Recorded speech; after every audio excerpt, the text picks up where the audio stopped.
누가복음 3장 1절부터 20절까지 봉독하겠습니다. 디베료 황제가 왕위에 오른 지 15째 해에 곧 본디오 빌라도가 총독으로 유대를 통치하고 헤롯이 분봉왕으로 갈릴리를 다스리고 그의 동생 빌립이 분봉왕으로 이두레와 드라고닛 지방을 다스리고 루사니아가 분봉왕으로 아빌레네스를 다스리고 안나스와 가야바 대제사장으로 있을 때에 하나님의 말씀이 광야에 있는 사가랴의 아들 요한에게 내렸다. 요한은 요단 계곡 온 지역을 찾아다니면서 죄를 용서받게 하는 회개의 세례를 선포하였다. 그것은 이사야의 예언서에 적혀 있는 대로였다. 광야에서 외치는 이의 소리가 있다. 너희는 주의 길을 예비하고 그 길을 곧게 하여라. 모든 골짜기는 메워지고 모든 산과 언덕은 평평해지고 굽은 것은 곧아지고 험한 길은 평탄해져야 할 것이니 모든 사람이 하나님의 구원을 볼 것이다. 요한은 자기에게 세례를 받으러 나오는 무리에게 말하였다. 독사의 자식들아, 누가 너희에게 다가올 징벌을 피하라고 일러주더냐? 회개에 알맞는 열매를 맺어라. 너희는 속으로 아브라함은 우리의 조상이다 하고 말하지 말아라. 내가 너희에게 말한다. 하나님께서는 이 돌들로도 아브라함의 자손을 만드실 수 있다. 도끼가 이미 나무 뿌리에 놓였다. 그러므로 좋은 열매를 맺지 않는 나무는 다 찍혀서 불 속에 던져진다. 무리가 요한에게 물었다. 그러면 우리는 무엇을 해야 합니까? 요한이 그들에게 대답하였다. 옷을 2벌 가진 사람은 없는 사람에게 나누어 주고 먹을 것을 가진 사람도 그렇게 하여라. 세리들도 세례를 받으러 와서 그에게 말하였다. 선생님, 우리는 무엇을 해야 하겠습니까? 요한은 그들에게 말하였다. 너희에게 정해준 것보다 더 받지 말아라. 또 군인들도 그에게 물었다. 그러면 우리들은 무엇을 해야 하겠습니까? 요한은 그들에게 말하였다. 남의 것을 강탈하거나 거짓 고발을 하지 말고 너희의 봉급으로 만족해라. 백성이 그리스도를 고대하고 있던 터에 모두들 마음속으로 요한을 두고 그가 그리스도가 아닐까 하고 생각하였다. 그래서 요한은 모든 사람에게 대답하여 말하였다. 나는 여러분에게 물로 세례를 줍니다. 그러나 나보다 더 능력이 있는 분이 오십니다. 나는 그의 신발끈을 풀 자격조차 없습니다. 그는 여러분에게 성령과 불로 세례를 주실 것입니다. 그는 자기의 타작 마당을 깨끗이 하려고 손에 키를 들었으니 알곡은 곳간에 모아들이고 쭉정이는 꺼지지 않는 불에 태우실 것입니다. 요한은 그 밖에도 많은 일을 권면하면서 백성에게 기쁜 소식을 전하였다. 그러나 분봉왕 헤롯은 자기 동생의 아내 헤로디아와 관련된 일과 또 자기가 행한 모든 악한 일 때문에 요한에게 책망을 받고서 거기에다가 또 다른 악행을 보태었으니 요한을 옥에 가둔 것이다. 오늘은 대림절 첫째 주일입니다. 그래서 여기 보시다시피 초를 하나 밝혔습니다. 대림절 첫 번째 주일에는 본래는 마태복음이나 마가복음에 나오는 소묵시록, 이 세상 끝날 벌어질 일들에 관한 이야기, 소묵시록을 읽게 되어 있습니다. 그런데 우리는 얼마 전에 그 소묵시록을 가지고 설교를 한 적이 있습니다. 그래서 오늘 우리는 소묵시록을 건너뛰고 바로 세례자 요한에 관한 말씀을 읽었습니다. 이 세례자 요한은 사실 굉장히 중요한 인물입니다. 사실 세례자 요한이 어떤 분이고 누군 줄 아는 것, 그분이 하신 일이 어떤 일인가 하는 것을 아는 것은 예수님이 하시는 일, 예수님이 하신 일을 이해하는데 반드시 필요합니다. 세례자 요한을 알지 못하면 사실 예수님을 모른다고 말해도 과언이 아닐 정도입니다. 그런데 참 안타깝게도 우리 교회의 달력에 의하면 또 렉셔너리에 의하면은 세례자 요한에 관한 말씀은 이 대림절 두 번째 주일에 읽게 되어 있습니다. 다른 주일에는 1년 52주인데 세례자 요한에 관한 말씀을 읽게 되어 있는 주가 없어요. 딱 1년에 한 번 읽게 되어 있는 겁니다.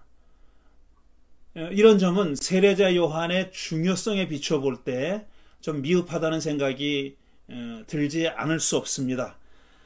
그래서 저는 오늘 소묵시록에 대해서 얘기했거니와 오늘부터 다음 주까지 세례자 요한에 대해서 얘기하도록 그렇게 마음을 먹었습니다. 이 요한은, 제가 이제부터 말하는 요한은 세례자 요한입니다. 요한이 여러 명 등장하는데 신약 성경에 제가 지금 말하는 요한은 세례자 요한이라는 것을 그렇게 기억하고 들으시기 바랍니다. 이 요한은 네 복음서에 모두 등장합니다. 사실 그만큼 중요한 인물이라는 얘기죠. 물론 네 복음서가 요한에 대해서 전하는 바가 조금씩 차이가 있긴 합니다. 그리고 어떤 경우에는 이건 조금 정도의 차이가 아니고 상당히 큰 차이다라고 싶은 차이다라고 여길 만한 그런 차이도 있긴 있습니다. 어쨌든 중요한 사실은 뭐냐면은 요한은 네 복음서에 모두 등장한다는 사실, 그 다음에 두 번째로는 그 크고 작은 차이에도 불구하고 한 가지 공통점이 있는데 네 복음서 모두 세례자 요한을 예수님에 앞서 와서, 그러니까 예수님보다 먼저 와서 일종의 정지 작업을 하는, 메시아가 오실 길을 닦는, 길을 예비하는 정지 작업을 하는 인물로 그려지고 있다는 점입니다. 이건 공통점입니다. 그리고 또 하나 특징은 이 세례자 요한은 복음서에만 나옵니다. 신약성경 보면은 신약성경 27권의 책이 있는데 세례자 요한의 얘기가 나오는 책은 마태, 마가, 누가, 요한, 이 네 개의 복음서밖에 없습니다. 사도행전에 이름이 한 두어 번 언급되긴 합니다. 그렇지만 중요한 내용이 있지는 않습니다. 그냥 그 예수님과 관련된 얘기를 하다가 요한이 세례를 줬다는 얘기를 잠깐 언급하는 정도, 별 내용은 없는 겁니다. 그러니까 전적으로 요한은 네 복음서에만 등장한다고 해도 지나친 말은 아니에요. 다시 말해서 사도 바울의 서신이나 그 밖의 서신들, 그 다음에 계시록 이런 데는 이 요한이 등장하지 않습니다. 이것도 또 주목할 만한 일이죠. 이 요한이 이렇게 중요한 인물인데, 그 내용으로 보면은 굉장히 중요한 인물인데 복음서 이외의 다른 책들에서는 그가 등장하지 않는다는 사실도 또한 어떤 의미에서는 이게 왜 그럴까? 주목할 만한 그런 사실이긴 합니다. 또 하나 언급할 내용은 이 복음서 이외에, 그러니까 신약성서 이외에 요세푸스라고 하는 예수님과 거의 비슷한 시기에 살았던, 조금 후대에 살았던 유대의 역사가가 있습니다. 이 사람 역사를 기록한 사람인데 이 사람이 4권의 책을 썼어요. 그 중에서 우리에게 중요한 책은 2권입니다. 유대 역사, 그 다음에 유대 전쟁사라는 2권의 책이 있습니다. 요세푸스가 쓴 2권의 책인데 그 책에 보면은 요한에 대한 얘기도 나오고 예수님에 대한 얘기도 나옵니다. 물론 자세하게 길게 언급하진 않았지만 어떤 의미가 있는 부분이 있습니다. 특별히 이 요한과 예수님에 대해서는 아주 짧지만 굉장히 간략하지만 의미가 있는 언급이 있는데 이런 내용입니다. 그 요세푸스는 요한에 대해서 이렇게 기록하고 있어요. 요한은 성공적으로 대중운동을 이끈 사람으로 그려지고 있습니다. 많은 사람들이 그에게 몰려들었다는 거예요. 대중운동가입니다. 많은 사람들을 모아들여서 뭔가 목적을 이루려고 했던 사람이다 라는 겁니다. 대중운동을 이끌었고 그의 인기가 얼마나 높았느냐 하면은 권력을 가진 사람들이 이거 무슨 큰일이 일어나는 거 아니야? 일종의 소요 사태가 일어나는 거 아니야라고 염려할 정도였다는 겁니다. 그런 정도의 의미 있는, 영향력이 있는 대중운동 지도자였어요. 그래서 그 당시 갈릴리하고 베레아르 지방을 다스리던 분봉왕 4개로 나눴지 않습니까? 4개로 나눠서 그 중에 한 지역을 다스렸던 헤롯 안티파스라고 하는 분봉왕이, 이거 왕이라고 부르기는 좀 뭐하고 분봉왕이라고 부르죠. 그래서 이 헤롯 안티파스가 그를 체포해서 처형했다. 이렇게 기록되어 있어요. 요세푸스의 기록에 의하면 그렇습니다. 그가 남긴 기록을 간략하게 요약하면은 그는 대중운동가였고 권력자들이 두려워할 만한 소요 사태를 염려할 만한 그런 대중운동을 했던 사람이에요. 그런데 그가 했던 대중운동의 내용이 뭔지에 대해서는 구체적으로 밝히지 않고 있어요. 그 다음에 그가 세례운동을 일으켰다는 얘기도 없어요. 그 다음에 그가 예수님과의 관련에 대해서, 예수님과 어떤 관련이 있었는지에 대해서는 또 요세푸스가 얘기하지 않아요. 예수에 대해서도 기록은 하고 있지만 예수와 요한의 연관성에 대해서는 한마디도 하지 않는 거죠. 뭐 예수님에 대해서 얘기한 바도 있는데 오늘 그 얘기는 하지 않겠습니다. 요한에 대해서만 얘기하려고 하니까. 이렇게 큰 엄청난 굉장한 대중운동을 일으켰던 요한이 분봉왕 안티파스에 의해서 체포됐고 처형당했다. 그런 얘기입니다. 근데 복음서로 다시 돌아오면 복음서는 요한을 아까 말씀드린 대로 메시아가 오기 전에, 예수가 오기 전에 일종의 정지 작업을 한 인물이라고 그렇게 표현했기 때문에 거기서도 짐작할 수 있듯이 복음서는 요한의 역할을 그렇게 크게 부각시키려고 하진 않습니다. 그가 어떤 일을 했는지 하는 것에 요점은 전하고 있지만 그게 뭐 어떤 큰 대중운동, 요세푸스가 기록했듯이 큰 대중운동을 일으켜가지고 뭐 권력자들에게 위협이 됐다라는 식의 얘기를 구체적으로 하지 않고 있어요. 역시 주인공은 예수님입니다. 예수님이기 때문에 예수님이 등장함으로써, 예수가 등장함으로써 말하자면 지는 해 같았던 인물이다. 이렇게 표현하고 있죠. 예수님에게 자연스럽게 바톤을 터치하고 역사의 무대에서 사라졌던 인물로 그리고 있습니다. 그게 복음서가 그리고 있는 세례자 요한의 모습입니다. 그런데 우리가 이 대목에서 꼭 잊지 말아야 할 것은 뭐냐면은 그 요한에 대해서 예수님이 뭐라고 얘기했냐면 여자의 몸에서 태어난 사람 중에서 요한보다 큰 인물은 없다고 얘기했어요. 이건 굉장한 찬사입니다. 그리고 찬사이자 또 요한이 했던 일에 굉장한 중요성을 부여하고 계시는 거예요. 여자의 몸에서 난 인물, 모든 사람을 얘기하는 거죠. 그리고 모든 사람 가운데서 요한보다 더 큰 인물은 없다는 거예요. 요한이 그 어떤 사람이 한 일보다 더 큰 일을 했다, 이런 뜻입니다. 그렇게 예수님께서 극찬을 했다는 사실을 또 우리는 기억해야 합니다. 예수님에게서 이렇게 극찬을 들은 요한은 그 출생 과정을 보면은 기적적으로 세상 빛을 본 사람이에요. 세상 빛을 못 볼 뻔했습니다. 왜냐하면 그는 아기를 낳을 수 없을 정도로 연로한 부부에게서 태어났습니다. 그의 아버지는 사가랴라고 하는 제사장이었고 사제였었고 그의 어머니 엘리사벳은 역시 나이가 많아가지고 아이를 낳을 수 있는 기대를 할 수 없는, 그 출산에 기대를 할 수 없는 그런 사람이었습니다. 하루는 이 사가랴가 자기 당번이 돼서 성전에 이제 일을 하러 들어갔어요. 분향을 하러 들어갔는데 거기서 천사 가브리엘이 나타나죠. 사가랴에게 나타나가지고 네가 아들을 낳을 것이다 라고 얘기합니다. 그랬더니 사가랴가 믿지 않죠. 내가 어떻게 아들을 낳냐고, 자기도 늙었고 다음에 자기 아내도 늙었는데 자기가 무슨 수로 아기를 낳냐고 그렇게 반문하죠. 그러니까 가브리엘이 더 자세하게 얘기합니다. 너희 부부 사이에서 태어날 아기가 어떤 일을 할 것이라는 것을, 구세주의 길을 예비할 거라는 얘기를 해줍니다. 그래도 사가랴가 믿지 않아요.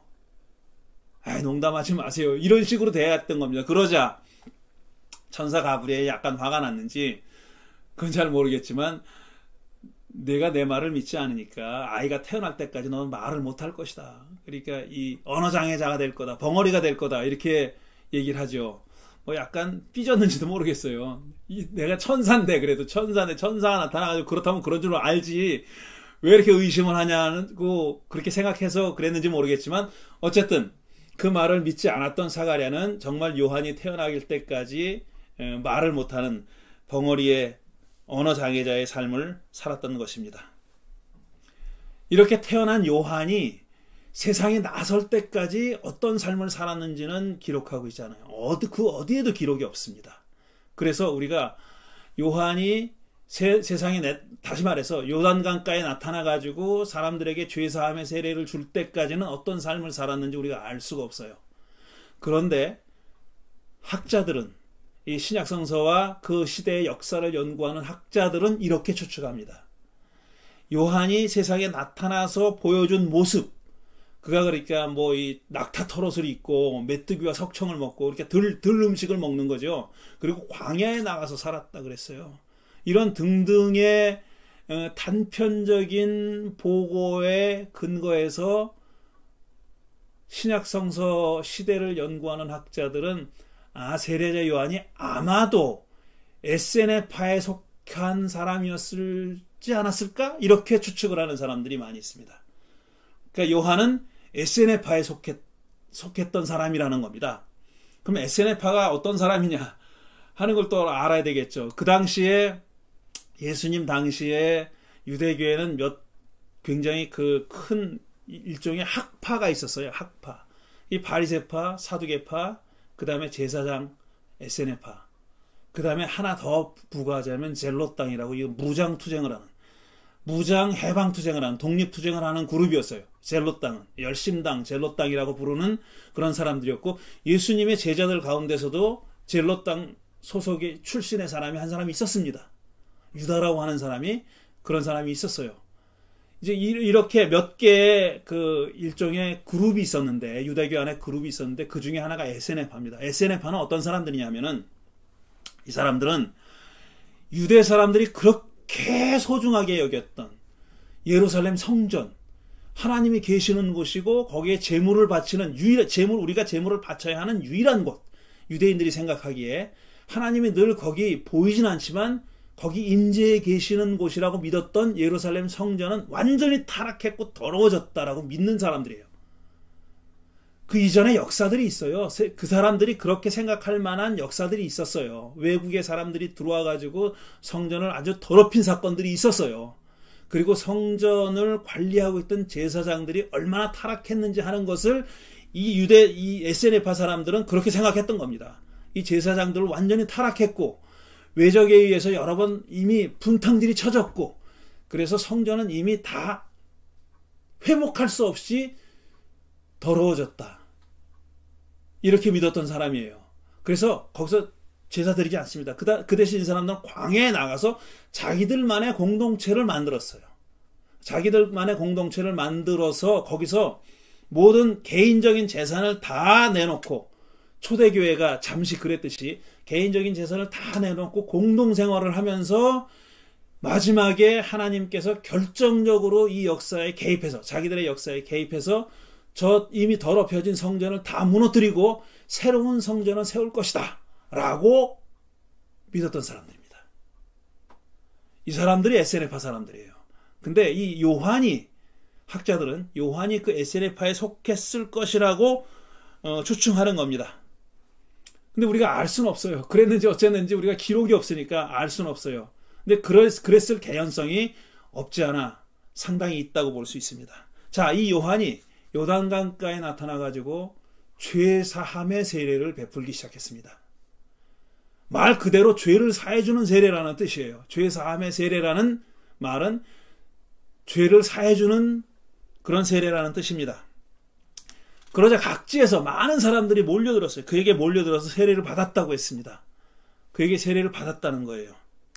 자, 근데 이 사람들이 요한이 요단강가에서 죄사함의 세례를 주었다는 사실, 그리고 또 많은 사람들이 그에게 몰려 들어와서 세례를 받았다는 사실은 몇 가지 점에서 많은 사람들의 관심을 끌어서, 특히 그 당시에 세속적인 권력을 가지고 있던 사람들과 종교적인 권력을 가지고 있던 제사장들의 관심을 끌지 않을 수 없었습니다. 그 이유를 몇 가지 말씀드리죠. 제가 첫 번째로 왜 이 요한의 행위가, 죄사함의 세례를 주는 행위가 이들의 관심을 끌었냐면, 첫째는 무엇보다도 많은 사람들이 그에게 몰려들었기 때문입니다. 권력자들은 사람이 모이는 걸 싫어합니다. 사람이 모이면 불안해합니다. 그래서 그때 어떻게 해서든지 그들을 해체시키려고 하죠. 흐트러뜨리려고 하는 거죠. 이 요한에게 일단 많은 사람들이 몰려들었다는 사실이 중요한 거예요.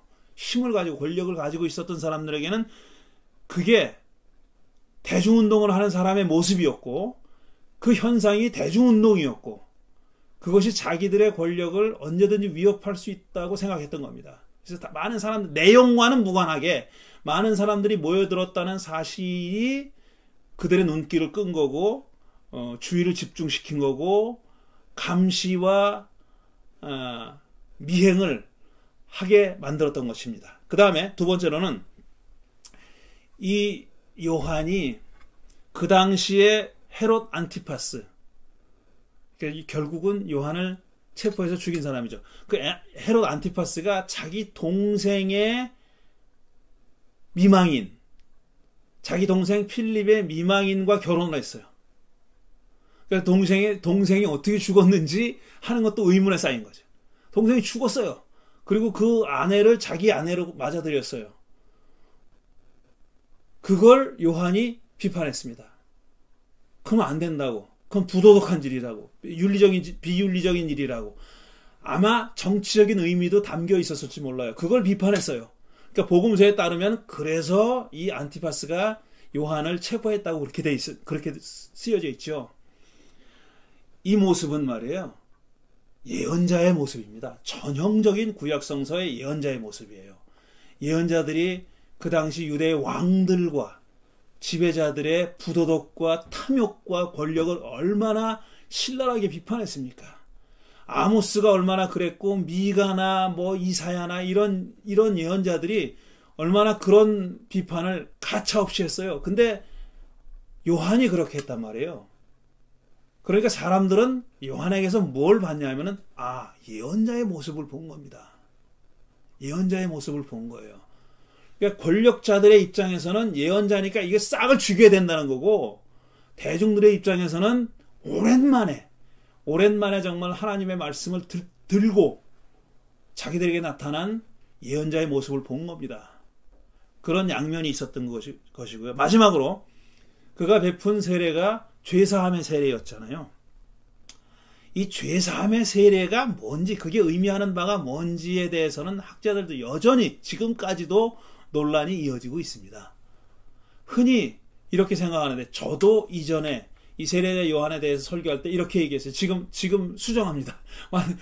옛날에 과거에 설교했던 거를 좀 수정할 필요가 있는데, 그게 이렇게 제가 단도직입적으로 얘기했던 내용이 꼭 그렇지만은 않다고들 얘기하는 거예요. 그게 뭐냐면, 이 세례를 받음으로써 죄가 사해진다, 이렇게 보통 생각하죠. 이 세례를 받으면 네가 지은 죄가 없어진다, 이렇게 생각한다는 거예요.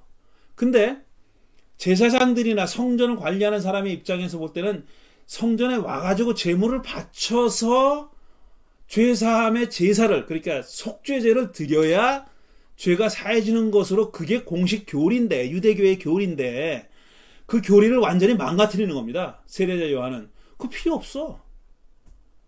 지금 요단 강가에 나와서 나한테 죄사함의 세례를 받으면 되는 거야, 이렇게 얘기하는 거니까 제사장들이 싫어했다, 이렇게 얘기했어요.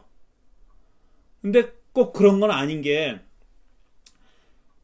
제사장들이 예루살렘 성전에서 주관했던 속죄 제물을 바치는 행위도 그게 죄사함의 효과를 낳는다고 보진 않았어요. 그들도 그렇게 생각하진 않았던 겁니다. 제가 오해했던 부분이 그거예요. 그들이 그렇게 생각하는 줄 알았어요.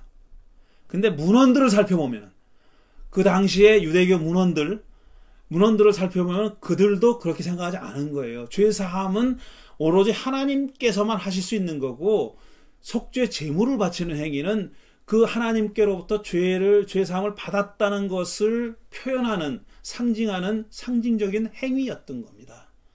마찬가지로 세례자 요한이 요단강에서 주었던 세례도 그런 의미가 있는 거예요. 세례를 받았다고 해가지고 죄가 사해지는 거다. 그러니까 세례가 죄사함의 효과를 낳는 그런 행위였던 게 아닌 거예요.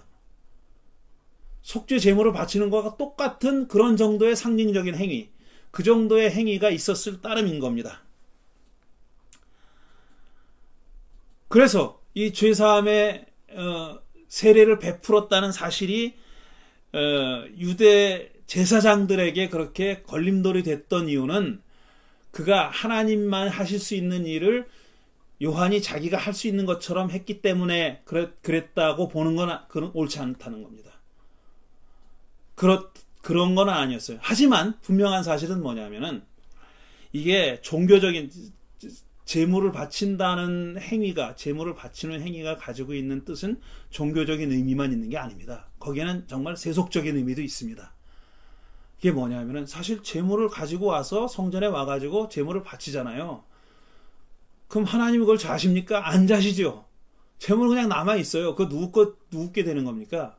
어떤 제물은 제물 바치는 사람들과 나누게 돼 있어요. 제사장들이. 근데 어떤 제물은 전적으로 제사장의 소유가 됩니다. 그러니까 성전에 와가지고 성전에서 행해지는 제사 행위는 하나님께 드리는 행위이기도 했지만, 동시에는 제사장의 입장에서는 자기들의 부를 축적하는 행위이기도 했어요. 그래서 제사장이 예루살렘 성전에서 일하는 제사장이 부를 축적할 수 있었던 겁니다. 그들이 부자가 됐던 거예요. 그리고 권력과 줄을 댈 수 있었던 이유도 거기서 나오는 그런 물질적인 부가 있었기 때문이죠. 근데 요한이 요단강가에서 세례를 줌으로써 자기들이 그런 부를 누릴 수 있는 기회가 박탈되는 겁니다. 그거는 싫어했을 거예요. 그건 당연히 싫어했을 거예요. 아마 그게 굉장히 큰 부분을 차지했을지도 모르겠습니다. 어쨌든 그걸 싫어했기 때문에 요한을 아마 체포하고 하는데 제사장들의 역할도 없지 않아 있었을 거다라고 얼마든지 추측할 수가 있는 겁니다. 자, 이렇게 요한이 요단강가에서 사람들에게 세례를 줬습니다. 사람들은 왜 그에게 나왔을까? 돈을 절약하려고만 나왔을까? 꼭 속죄 제물을 가지고 성전에 가지 않아도 되니까. 말하자면 죄사함을 인증하는 그런 상징적인 행위를 공짜로 할 수 있으니까 세례자 요한에게 나왔을까? 저는 그렇게만 보진 않습니다. 단지 그 문제, 그 이유 때문에만 이 사람들이 요한에게 세례를 받으러 나왔을 거라고는 저는 믿지 않아요. 그러지 않았을 겁니다. 분명히 세례자 요한에게서는 일반 보통 사람들에게서는 찾아볼 수 없는 어떤 그 힘이, 카리스마가 있었죠. 그리고 더 놀라운 사실은 뭐냐면은, 세례자 요한이 그들에게 세례를 베풀면서 선언했던 선포의 메시지의 내용이에요. 이 요한은 전혀 그들이 듣고 싶어 했던 메시지를 전하지 않았습니다. 누구나 죄사함을 받고 싶죠. 받고 싶죠. 그렇게 하고 싶죠. 깨끗해지고 싶죠. 하지만 그 과정이 그렇게 쉽지 않다는 것을 느끼기 때문에 사실 그 일이 쉽지 않은 겁니다. 그와 같이 이 요한이 그들에게 나오는 세례를 받겠다고, 죄사함의 세례를 받겠다고 나오는 사람들에게 전한 메시지는 정말 달콤하기는커녕 욕지거리에 가까웠습니다. 너무나 날선 검과 같은 비판이었어요. 이 독사의 자식들아, 이렇게 얘기했어요. 독사의 자식들이라고. 이 독사의 족속들아, 닥쳐올 징벌을 피하라고 누가 일러주더냐? 이렇게 얘기했어요. 그럼 보통은 아이고 지까지 게 무슨 세례나 준다고 우리 저렇게 욕해? 하고 가버릴 것 같지 않은데 이 사람은 그러지 않았어요. 사람들이 그러지 않았어요. 그런 말을 들으면서도 독사의 족속들이라는 말을 들으면서도 너희들이 회개했어. 웃기지 말어. 회개했다는 증거를 보이라고. 네 몸으로 보이라고. 네 삶으로 보이라고. 행위로 보이라고. 라고 하는 말을 참잡고 들었어요. 얼마나 무서운 말을 했습니까? 도끼가 나무 뿌리에 놓였다. 좋은 열매 맺지 못하는 가지는 당장 찍어서 불구덩이에 던져진다. 그렇게 얘기했어요. 요한이 전한 메시지는 그겁니다. 그럼에도 불구하고 수많은 사람들이 그에게 나와서 죄사함의 세례를 받았다고 하는 것은 그런 메시지를 전하는 사람을 기다리고 있었다는 겁니다. 원치 않은 메시지예요.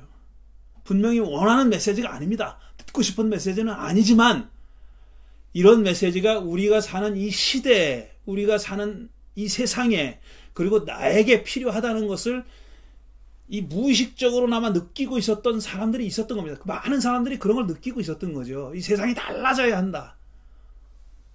새로운 시대가 열려야 한다. 그러려면은 나도 달라져야 된다. 나도 이 상태로는 안 돼. 남 탓만 하지 말고 나도 안 돼.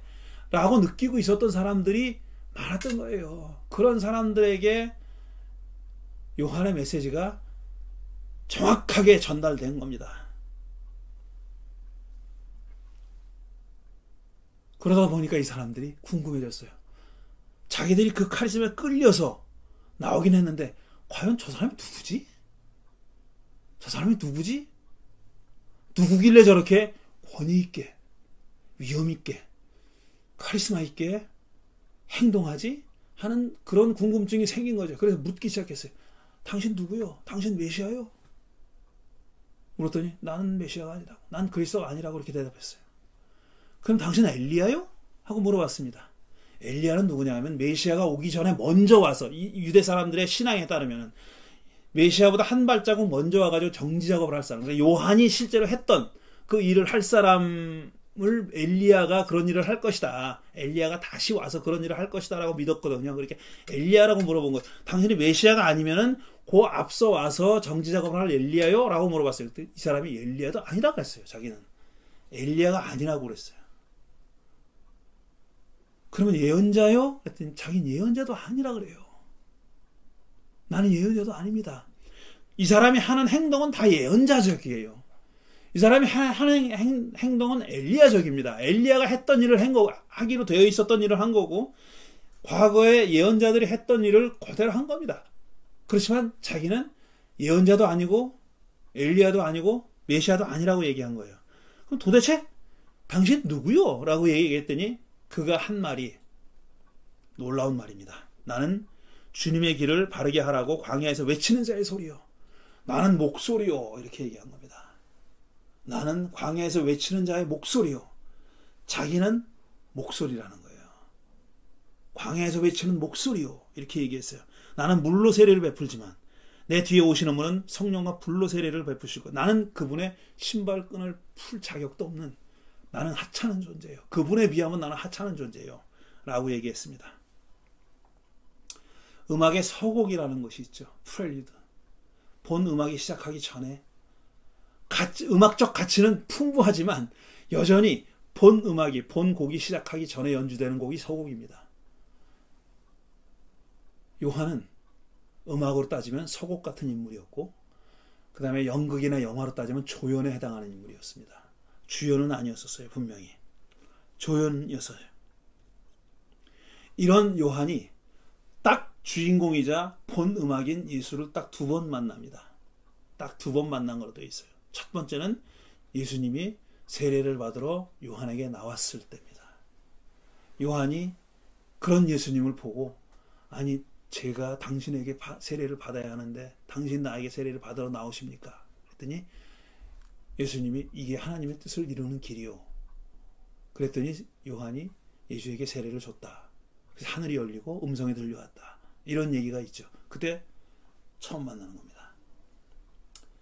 그 다음에 공관복음서와는 성격이 좀 다른 요한복음에 한 번 더 나와요. 요한이 예수님을 보고 보시오, 세상죄를 지고 가는 어린 양입니다 라고 얘기하는 그 장면입니다. 요한복음 1장입니다. 보시오, 세상죄를 지고 가는 하나님의 어린 양입니다. 내가 전에 말하기를 내 뒤에 오시는 한 분이 오실 터인데 그분은 나보다 먼저 계시기에 나보다 앞선 분이십니다. 이렇게 말한 적이 있는데 바로 이분이 그분입니다. 그렇게 얘기합니다. 그리고 나서 얼마 되지 않아서 예수님이 활동을 시작하시고 얼마 되지 않아서 과거에는 요한을 따라다녔던 많은 사람들이 예수님에게로 옮겨갔어요. 예수님을 따르기 시작했습니다. 과거에 요한의 제자였던 사람들이 예수님에게로 옮겨간 겁니다. 그러자 요한의 제자로 남아있던 사람들이 또 섭섭한 마음으로 아마 이렇게 얘기했어요. 선생님, 당신을 따랐던 사람들이 다 그분에게로 가고 있습니다. 그랬더니 요한이 뭐라고 얘기했냐면 이렇게 얘기했습니다. 사람은 하늘로부터 주어진 것이 아니면 아무것도 받을 수 없는 것이요. 나는 그리스도가 아니라고 하지 않았어. 신부를 얻는 이는 신랑이지요. 그러나 신랑의 친구도 서 있다가 신랑의 목소리를 들으면 크게 기뻐하지 않소. 자기는 신랑의 친구에 불과하다는 거예요. 둘러리에 불과하다는 겁니다. 둘러리도 신랑이 오면 기뻐하는 거 아니냐. 자기는 그런 기쁨으로 가득 차 있다고 그렇게 얘기하고 나서 마지막으로 이렇게 결론 짓죠. 그분은 커지셔야 하고 나는 작아져야 합니다. 이제 나의 때는 끝났습니다. 내 시대는 저물었습니다. 내 역할은 여기서 이제 끝났습니다. 이렇게 얘기했습니다. 그런데 시간적으로 그 이후의 일인 요한이 체포됐습니다. 헤롯 안티파스에 체포됐어요. 감옥에 갇혔어요. 세상이 돌아가는 풍문을 듣습니다. 감옥 안에서도 예수가 이런 일을 했다 저런 일을 했다. 이게 면회 오는 제자들 통해서 들었는지도 모르죠. 풍문으로 듣고 있었어요. 요한이 그 얘기를 들으면서 자기에게 찾아온 제자들에게 이렇게 시킵니다. 네가 예수를 찾아가서 이렇게 물어보라고. 오실 분이 당신입니까? 아니면 우리가 다른 분을 기다려야 됩니까? 이렇게 물으라고 그렇게 시켰어요. 과거에 요한이 했던 언행을 보면은 이렇게 물을 사람이 아니죠. 그렇지 않습니까? 자기는 그분의 신발끈을 풀 자격도 없는 사람입니다. 그랬고 내가 그때 얘기했던 분이 바로 이분입니다. 세상죄를 지고 가는 어린 양이십니다. 이분입니다라고 확실하게 얘기했지 않았어요. 세례를 줄 때도 당신이 세례를 받으러 나오시다니요. 제가 받아야 할 터인데 다 알고 있어요. 예수가 어떤 분인지 누구신지 다 알고 있는 걸로 되어 있습니다. 그런데 지금 옥에 갇힌 그는 사람을 보내서 묻습니다. 오시기로 되어 있는 분이 당신입니까? 아니면 우리가 다른 분을 기다려야 됩니까? 이렇게 물어요. 우리가 흔히 하나님의 영을 받은 사람은 뭐든지 확고하다고 그렇게 생각합니다. 그렇지 않습니다. 그렇지 않습니다. 구약 성서에 나오는 예언자들을 봐도 그렇고요. 세례자 요한을 봐도 그렇습니다. 그렇지 않아요. 하나님의 말씀을 받은 사람들, 하나님의 영을 받은 사람도 늘 흔들립니다. 늘 요동칩니다. 그가 서 있는 터전은 확고한 터전이 아니라 흔들리는 터전입니다. 풍랑에 흔들리는 조각배처럼 흔들리는 것이 하나님의 부름을 받은 사람, 예언자들의 삶입니다. 엘리야는 400명이나 되는 바알의 선지자와 싸워서 이겼잖아요. 하나님이 응답해 주셔서 불로 응답해서 재물을 다 불살라 버렸잖아요. 갈멜산에서 그런 일이 일어났잖아요.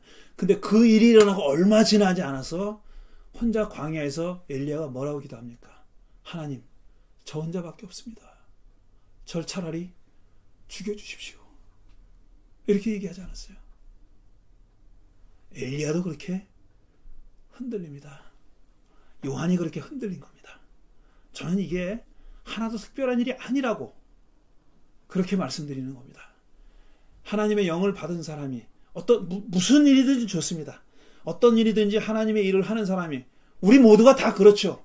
하나님의 백성들이 다 그렇습니다. 무슨 성직자, 목회자 이런 사람들만이 아니에요. 모든 사람들이 다 나름의 하나님의 일을 하고 있는 겁니다. 그런 하나님의 일을 하면서도 흔들리는 것이 자연스러운 거예요. 그게 그냥 늘 일어나는 일이라고 그렇게 생각하셔야 돼요. 흔들릴 때마다 우리가 기도하고 명상하고 하나님의 뜻을 묻고 응답을 들으면서 하는 것 없이 나가는 거예요. 더 흔들렸던 터전이 덜 흔들리는 것이고 완전히 멋진 않습니다. 절대로 잔잔한 호수 같은 그런 항해 길은 없어요. 우리에게 그렇게 흔들리면서 나아가는 그런 것이죠. 예수님은 그런 요한의 심정을 다 이해하신 겁니다. 요한을 절대로 그렇게 흔들리는 요한을 비난하지 않습니다. 뭐라고 말씀하셨어요? 여러분이 보고 들은 대로 요한에게 가서 전하시오. 소경이 보고 절름발이가 걷고 나병 환자가 깨끗해지고 귀머거리가 듣고 죽은 이들이 일어나고 가난한 자들에게 복음이 전파됩니다. 이렇게 전하라고 그렇게 얘기합니다. 예수님은 맞소? 그게 납니다. 이렇게 대답하지 않으셨어요. 당신이 하시는 일을 가지고 답하셨습니다. 이게 하나님 나라 복음이 아니면 뭐가 하나님 나라의 복음입니까? 라고 얘기하는 거죠. 그 일이 지금 벌어지고 있습니다. 그 말은 당신이 애써서 마무리 지었던 옛 시대는 이제 끝나고 새 시대가 열리고 있습니다. 라고 얘기한 겁니다. 요한의 제자들이 물러간 뒤에 예수님은 사람들에게 요한에 대해서 이렇게 인상적인 말씀을 남기셨습니다. 너희는 무엇을 보려고 광야에 나갔더냐? 바람에 흔들리는 갈대냐? 화려한 옷을 입은 사람이냐? 화려한 옷을 입은 사람은 왕궁에 있다. 그러면 너희는 무엇을 보려고 나갔더냐? 예언자냐? 그렇다. 사실 너희는 예언자보다 더 훌륭한 사람을 보았다. 일찍이 여자의 몸에서 태어난 사람 중에 세례자 요한보다 더 큰 인물은 없다. 그러나 하늘나라에서는 가장 작은 이라도 그 사람보다 크다.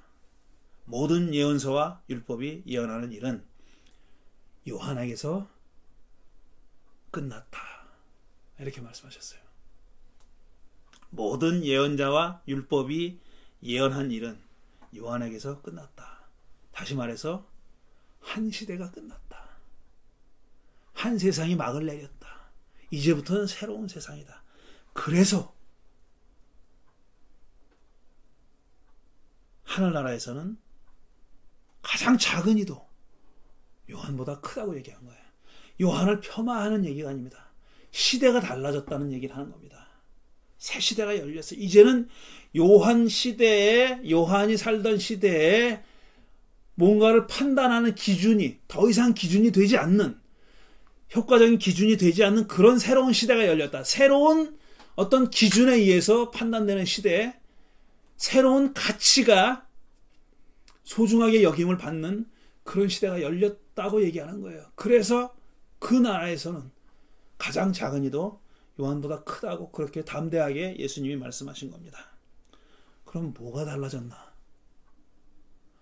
요한으로 상징되는 옛 시대는 어떤 시대고, 예수로 상징되는 새로운 시대는 어떤 시대인지, 이 둘은 분명히 같은 점이 있습니다. 동지예요. 하나로 이어지는 분이에요. 하지만 분명히 단락이 있습니다. 그게 뭐냐? 그 얘기를 다음 주에 해야죠. 오늘은 프렐류드였습니다. 서막이고 다음 주에 요한에 대한 얘기를, 그리고 요한과 예수님에 대한 얘기를 계속하도록 하겠습니다. 이제 드린 말씀을 생각하며 잠시 묵상하는 시간을 갖겠습니다.